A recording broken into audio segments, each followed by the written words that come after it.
So one of the things about owning a car with 300,000 miles is you will eventually wear out parts you never really thought about before. For example, my key is now stuck in the ignition. It will not come out. I can start the car, but I can't remove the stupid key. That's because the tumblers in there, or what some people call the wafers, are jammed or bent or stuck or whatever. So the key won't come out. This symptom started as very difficult to get the key in to start the car. And I could just wiggle it around, and eventually it would go ahead and turn and I could drive the car. And then of course yesterday, in the middle of the rain and the wonderful winter weather, it just stuck all together and now it won't come out. So this is my solution. This is a junkyard ignition switch. Of course, it's got the immobilizer built in. We're going to try a little trick to get around that and see if we're smarter than Honda is on this. Take the cover off the steering column and listen to this beautiful, beautiful song play endlessly.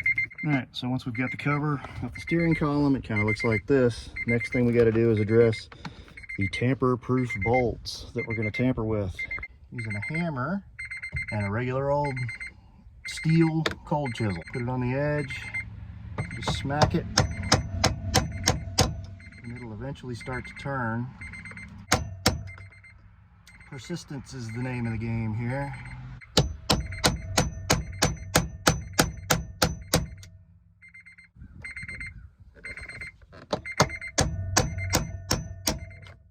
Oh, there it went.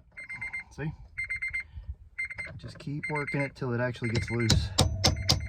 Now once you get it knocked loose, you can just sit here and turn it out with pretty much anything. This is an anti-theft measure. So now we got to get those two green plugs off of here.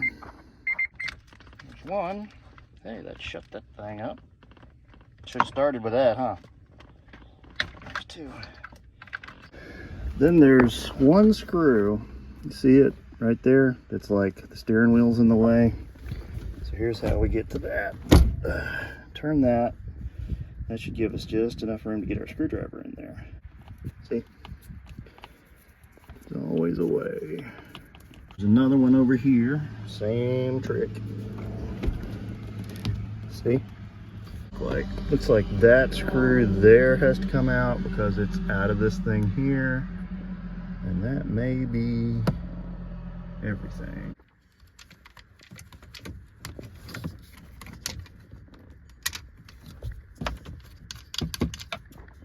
All right, I think that's it. Also have to get this brown plug off of here, which is the actual ignition switch. I mean, you don't have to get it off. You could unbolt the ignition switch from the locking mechanism, but what fun is that? All right, there we are, guys. It's out. So now that everything's out, we can get a good look, see what we got going on here. They look pretty much the same. What is that? I don't know what that is. Oh, that's for an automatic interlock. Is that gonna work on my car? I don't know. Okay, because the interlock and ignition system that I took off at the junkyard is from an automatic, it has features that my car doesn't have because my car's a manual. So we're gonna put this in the car and try the key and see if it works. Let's see, brown switch. There's our beep back. All right, push in the clutch. All right, it's not gonna try and start because it's got the wrong immobilizer on it, right? And the key and this immobilizer don't go with the computer that's in the car. So I'm gonna take the immobilizer plug it into the old immobilizer that has the key stuck in it. See if that tries to start.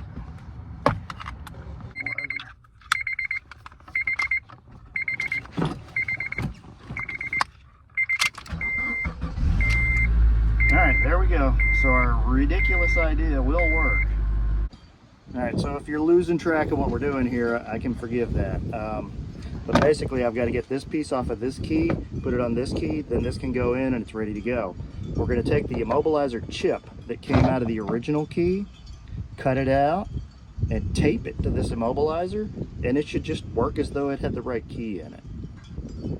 Taking things apart. The other reason that I want to get this ignition with this key into this car is because I've already used a door lock key, and I'm going to use the rest of them. I got the whole set when I was at the junkyard, and if I can put all those in here, then I'll have one key that works on everything on my car. So if we take that, peel this key like I did the other one, should be able to get it off.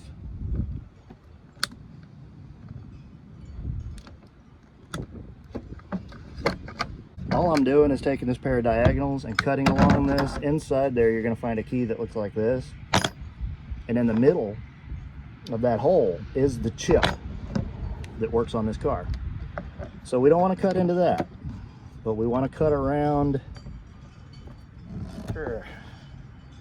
the tang and get as much of that key material off of it as we can.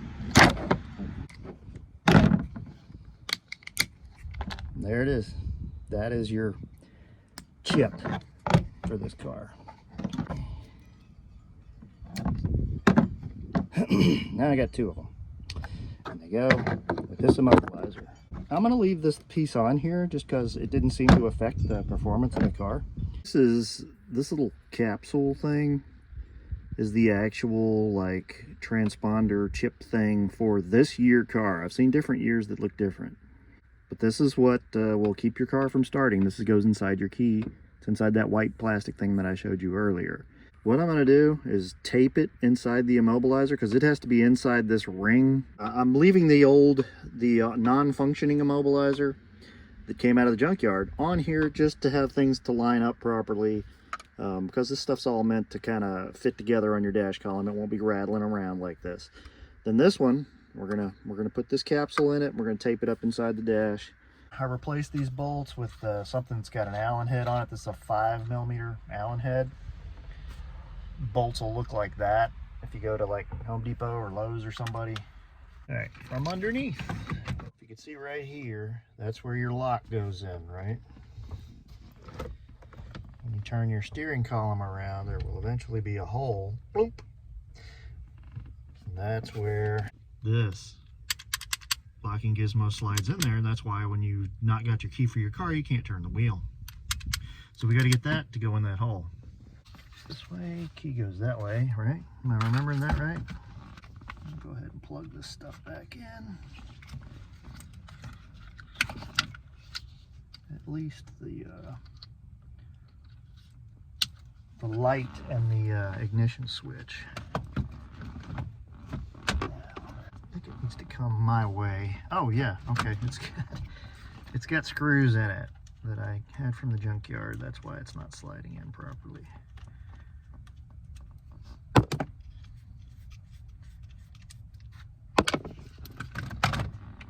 There, that should be a little more. There we go, there we go. Okay, I'm gonna call this a yoke on the top, and then we'll put a bolt in it, get that started. And like I said, it's much easier to do this stuff with Allens, because you don't have to argue with it quite as much. All right, there's the first bolt. Let's get the second bolt going. Where'd it go? I lost it. Did I lose it?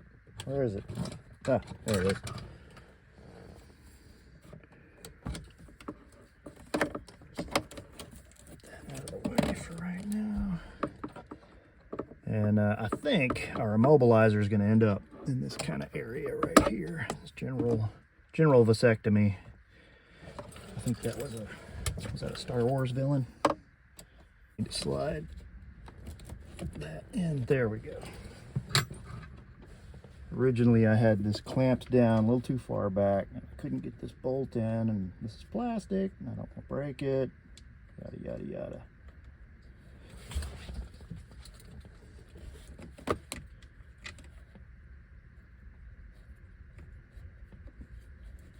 All right, there we go. Now things are starting to come together.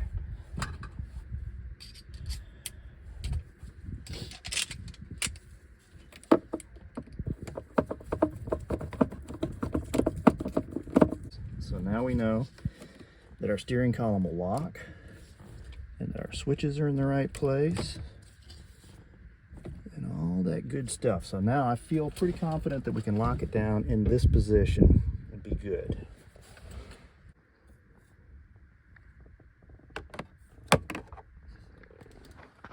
I'm gonna hook up my switches. Where will my immobilizer fit? So here is how I'm going to solve the immobilizer issue. Immobilizer, chunk of tape, and I've learned through trial and error that the chip capsule thingy, in order for this to function, needs to be inside this circle. It can't, being near it for this one isn't enough. I've seen people say that it's just got to be near it, but that's not proving to be the case for me. So, put it on there, Gorilla Tape. I think this will work. Let's test it out before I go much further. All right, there's our switch hooked up. There's the immobilizer from the original car. Chip taped in it.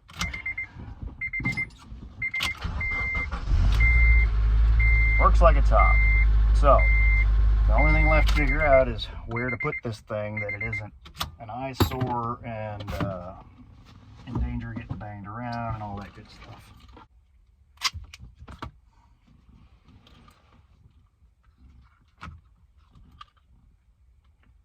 Try taping it here and see what that gets us, if anything.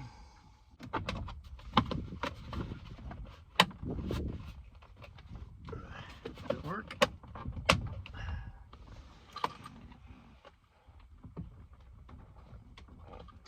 No, not really. Okay, after monkeying around with a lot of different positions, I finally figured out taping it in more or less like this will give us enough room to put the cover back on and tuck it up out of the way. So this is the position that I finally ended up in. It's kind of putting the immobilizer right next to the other immobilizer, and it's tight. You'll have to push on this to get it to go in, but it will go in. Push that up and it does go, and it fits up against the switch on this side, fits up against the switch mostly, for the most part. Fits pretty good on this side. All right, see if the top cover will go back on. If that goes back on, and then by Joe, we're getting somewhere. So after all that silliness, I do have it back together. I actually find putting the bolts in the bottom of this thing to be one of the most tricky things there is to do on a Honda Element. Let's see if it works. Yeah, there we go. Now I got a key that'll open my doors and start my car, and don't have to worry about the immobilizer anymore. There you go, now everything works. Isn't that great? You know what, I'm not real crazy about that. That's too sloppy even for me. Surely we can come up with something better than that. I bet we can come up with something better than that. I got an idea. So what would be, whoa, okay. So what would be a better idea? I think a better idea would be to take the two keys I've got and make one key out of them.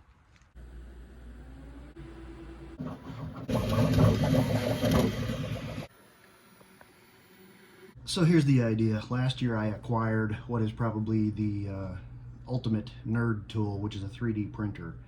And I went on Thingiverse and found this file and printed this off. This is a Honda key handle, and it's not the greatest file in the world, but I think it's going to work for what we want to do. So this is the transponder, the chip, out of the original car, the daily driver. This is the key out of the junkyard car that's actually allowing me to turn my ignition. So I should be able to crack this open like I did this one, take this chip out, put it in this key, put it all in this housing, and we should be good to go, right? Now the print job is just the slightest bit sloppy, so the first thing I'm going to do is try and clean all this up.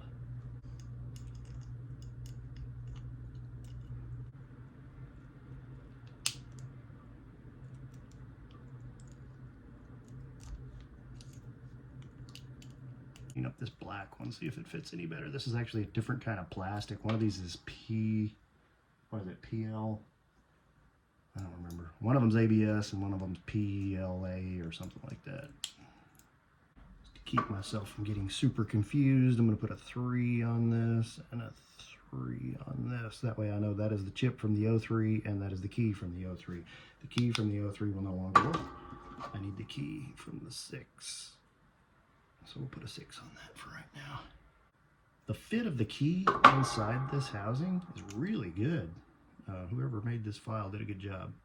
The problem is, I mean, this fit is good. This fit is not as good. It's tight, very tight. But, looks like, see how it's pooching that out? But, that's kind of what it's going to look like when it's done. So earlier in the video, I cut one of these keys down, but I don't think you saw it all that well, so we'll get a better close-up shot of it this time. Kind of just want to cut around the edges. What I've been using as a guide is the Honda logo. Don't cut into the Honda logo. Cut down the edge. Snap there. Snap there.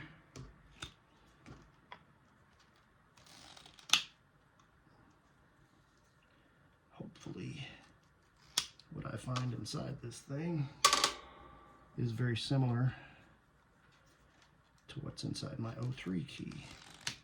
Otherwise, this is going to get embarrassing as well. See what we're doing here? We're exposing the metal part. I think that kind of goes without saying. So of course I'm going to say it.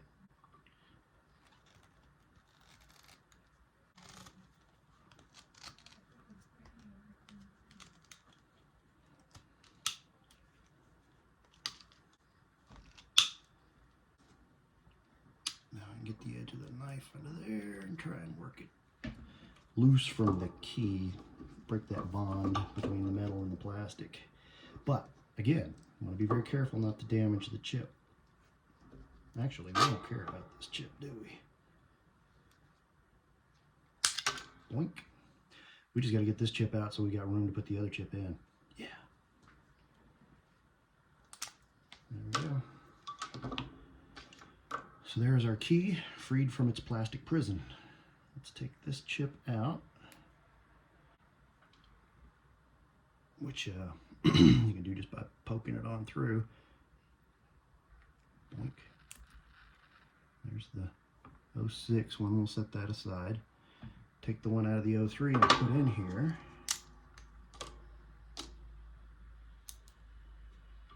Set that aside. This is the key we want. This is the chip we want. You can barely make it out now. There's my 3, there's my 6.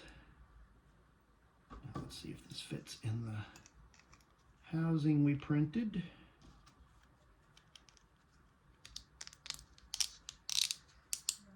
That's pretty good. That's actually better than the other one. So, should be able to clamp this, glue it up, and have us a new key. This reminds me of making model cars when I was a kid. Did you do that? Man, I did.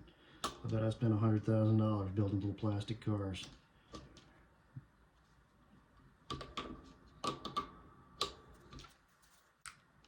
We end up with something worth talking about. All right, we're gonna let that key set. All right, let's wrap this fiasco up. Take the screw out. I think that's all that holds that joker on. Yeah, it's supposed to have another screw in the back, it looks like, but I don't know where it went. Here is our 03 immobilizer going back on where it supposes to be. There. Screw. So here's our new key. Let's find out. This is the moment of truce.